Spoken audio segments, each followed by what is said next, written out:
that happens all too often is that, you know, the first year budget is they call the developer's budget, you know, to sell these units.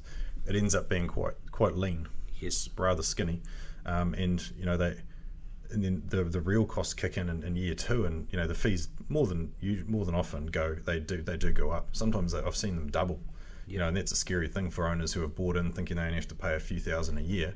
Then all of a sudden they've got to pay, you know, double that, and they're thinking, what the hell's going on here? I think those development budgets need to be a lot more realistic, and people have got to. I've been in this industry for a long time, and seen a lot of budgets and a lot of levies and a lot of new buildings and existing buildings, but I just think that the development budget needs to be, what am I trying to say? The cost of living in a body corporate is not accurate. Like it's generally a lot higher than what's perceived in the first year or so.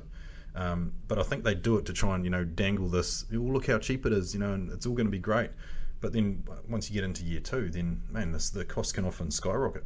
Yeah, I mean, we just had our AGM, our second AGM, because the first one no one turned up. Right. Unless you didn't get a quorum. So we didn't get a quorum. So the second one we had a quorum, which was, that was probably reality, because I also forgot about it. So that's my first one I've ever forgotten about. I've turned up to everyone else. Yeah.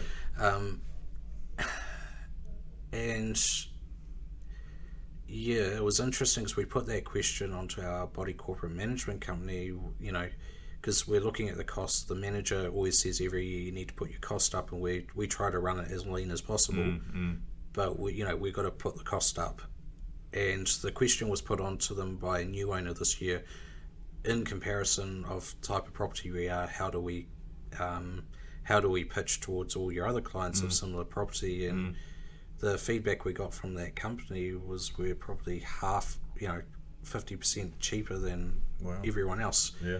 So now there's some real questions on, why are we 50% cheaper? Are we too lean? And do we need to add some more fat to our budgets, or are we being realistic? And that will be the next 12 months of this year's committee, would be asking those questions, which is why the power bill's being reviewed. And hopefully the insurance brokers are seeing this, because we really need help for insurance brokers, because when you look at the insurance bill, they're always big.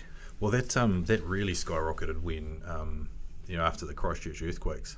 Insurance was just sort of cruising along, and then the earthquakes happened, and then boom, the bloody the rates went up massively. And there's been a few other things since then that have escalated too. I mean, you just look at inflation in the past year.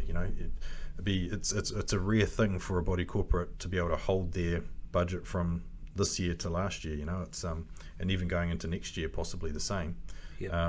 It's a tough one, but I just think that you look at body corporates or similar setups in other countries, and people pay a lot more to live in apartments in other countries.